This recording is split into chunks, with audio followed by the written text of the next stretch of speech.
we'll get into our star-studded debate between Chodor and Ben. The way that this is going to go, we're going to start doing this every week. It's going to be three topics. Both of them are on two different sides of the topic. They both have a minute for each debate, and I'll pick a winner each round. And at the end, I pick the winner. That person stays in the debate for next week. I move into it, and the loser of this one becomes the judge for next week. Or since Marlyn will be here, Marlyn will be the judge, so we can have a continuing recycle of it going, not just having one person sit out every week. So Ooh. the first one will be about the 76ers. The 76ers sit number one in the East right now, but Embiid is currently out. He'll be out for about a week or two. So are the Sixers truly the number one team in the East, and can they hold this position with Embiid out? We'll have Choder go first, and your clock starts now. All right. So I think that the 76ers still can hold that number one spot, but I do not think they're the best team in the East. You got to give it to Brooklyn. They got KD, they got Kyrie, they got Harden. They're rolling come playoff time, but I still think 76ers could hold that playoff spot or the number one spot given that the next few games, they're playing a lot of beatable teams, even if they don't have Embiid. Like they're playing the Knicks twice. They're playing the Kings, the Warriors, the Cavs, the Timberwolves, Grizzlies, Thunder, Pelicans. That's all within the time span that Joel Embiid is going to be out. And I think that they can win those games without Embiid, given that the 76ers have been rolling. They're 8-2 in their last 10. And yeah, so I think overall, I think the 76ers will hold that number one spot for the next couple of weeks until Embiid's out. I mean, who knows where they'll be sitting at the end of this regular season, but I think they can definitely hold that number one spot for sure with their schedule. Nice. Stopped right at 59 seconds. Dang. All right. There you go. And all right, here you go, Ben, with your rebuttal starting now. All right. Well, I mean, the Sixers, don't get me wrong, they're a great team, but I mean, I honestly see the Nets just steamrolling every team from now on. I'm looking at the strength of schedule right now. The Sixers and the Nets are about the same. Nets have a little bit better schedule left. I mean, I think they're showing at 489 is the total record of their opponents they have, and 494 is the Sixers opponents left. And that's just added Blake. I mean, they're 9-1 in their last 10. I guess the Sixers are 8-2, but I mean, Embiid's going down. And I honestly just don't think anyone's going to be able to keep up with the Nets. I mean, they have 4 all-stars, almost super. Blake is about a superstar. He's close. That's my rebuttal, basically. I don't think anyone's slowing down the Nets, and I think the Sixers will eventually slow down. They don't have too good of an away record, and they kind of rely on their home record. They're 17-3 at home, which is actually, I think it's the best in the NBA. Whereas the Nets are 11-7 on the road, 15-6 at home. They're a pretty balanced team. Like I said, 9-1 their last 10, 4-game win streak. So I really don't see the Sixers holding on much longer. What'd you say, Choder? Nothing. I muted myself because I was talking. Oh, okay. That first round, I'm going to go with Choder. I truly do think that regardless, because of the strength of schedule, the Sixers are going to just continue to hold on to that. And I just don't see Blake as a superstar anymore in that spot right there. So first round, we'll go to Choder. The second one, we're going to go talk about the Miami Heat.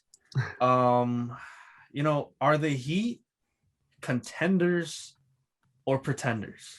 We'll have Ben start this one out and go. The Heat are definitely not pretenders, but they're also not contenders. So I guess I lean more so on the pretender side. They are good. I mean, weren't they? I think they fell out of the 8th seed. What was it before the deadline? And they've been on a crazy run. That being said, if they add a couple pieces, maybe I'll change my mind. But right now, I think they're just on a run. They've been killing it, but the top. I want to say the East is a 3-man race, but it might honestly just be a 2-man race between the Sixers and Nets. I kind of want to put Bucks in there, but given their history of winning every game in the regular season than just choking. I kind of just want to keep it Sixers and Nets. So I think the Heats. I'm sorry, but I mean it's a 3-man race in the East. They don't have the firepower to match up with the Bucks, Nets, Sixers. I mean, Sixers have the MVP. Nets have 3 superstars. Bucks have Giannis. I mean, I think that last year was a fluke year. I'm sorry. I don't see the Heat matching up. All right. And Chodor, go ahead. All right. Now here's your rebuttal. So I'm gonna go with the side that the Heat are. I would say they are contenders in the East. You made great points that they don't have the firepower to match, like obviously the Nets, because no one in the history of the NBA has that firepower. But the Heat have been rolling. They have been rolling. They in the last 10, they're 9-1. They had a really rough start, and everyone was like, "Man, that fluke was serious." And they've come back and just, but they had COVID stuff and health reasons and stuff like that, and they've come back and they're sitting at a 4 spot at 21-18 after that rough start. They're on a 4-game win streak right now. So they're getting back healthy. Bam's out, he'll be back, and they're still winning even without him. They got no Bradley. Obviously, Myers Leonard had his thing where he totally just screwed up his whole career. But what are you gonna do? And then who knows if they make a move for say Kyle Lowry, send over Dragic or whatever. Even though I love Dragic in Miami, they can be making some real noise come playoff time because that team, like I trust, and I'm a Bulls fan, but I trust Spo, I trust Pat Riley, and I trust Jimmy G that they can be a sleeper in the playoffs that can surprise some people again. This one I'm going with Ben. I truly see, that the Heat, they've definitely been turning it on recently, but with those 2 top teams in the East, I'm not sure if they'd be able to do something unless they make a move. Like when you said someone for like Lowry, someone like that could put them over the top. I think that could really, really, really help them. But for where they're built right now, I don't see them being able to go over the Nets or the Sixers. And for the last one, kind of ties into this. This will be for who takes home everything. Who on the trade market is someone who can make the biggest impact on a new team if they're traded to that team? Chodor, you could go ahead in 3, 2, 1. All right, so I got Nikola Vucevic out of Orlando, headed to Boston. I think he fits. I think anyone can fit Boston at this point, but most importantly, I think Vucevic would be a great add because they're great all around. And I think that 5 spot has really been, ever since they lost Al Horford, they've been doing really bad. But overall, the Celtics, they're 27th in like defensive rebounding, 18th in assists, 16th in just overall rebounding, and 18th in points per game, like amongst the NBA, which aren't bad numbers. 10th in blocks per game. But I think adding someone like Vucevic, who is like averages 25 and 11 and 3 assists, like a passing big man that can score and get rebounds for you and defend, like I think put him in the Brad Stevens system, I think Boston can really surprise people and find themselves in that top 3 spot for sure. So I think if I'm looking at anyone on the trade market, I'm going to go with a realistic trade, by the way. I think Vucevic to Boston would really help them out. And it's definitely a doable trade, 100%. So I can definitely see that one happening. But yeah, that's who I got. That's a good one. All right, Ben, let's see what you got. All right, so I know I just said the Heat were pretenders, but if Kyle Lowry goes to the Heat, I think they are definitely contenders. Lowry's been killing it.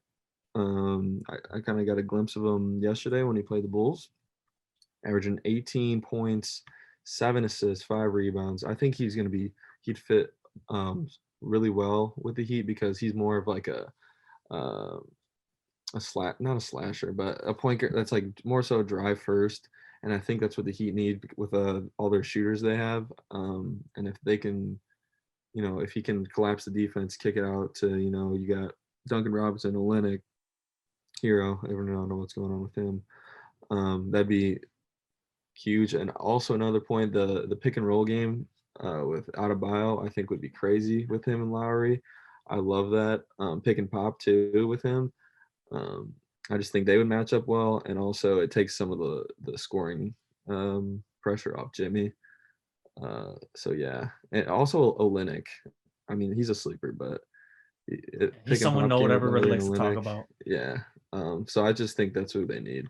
Yeah, I think on this one, I'm gonna have to go with Ben to win it. Just going with the Kyle Lowry trade. I really like that Vucevic trade, but I really think getting someone like Kyle Lowry could really put the Heat over the edge. It's just I don't know. I don't know what it is. I like Vucevic going to Boston, but I don't know. I think Lowry, the Heat, especially that defensive backcourt of him and Jimmy, would be insane. I think that's something that could actually keep up with the Nets a little bit, depending on what they could give up. But that one was close, dude. I'm not even gonna lie. Keep sleeping on Vucevic. Keep sleeping. Gosh, that's all that was. Is sleeping on him again. Good win. I'll be back.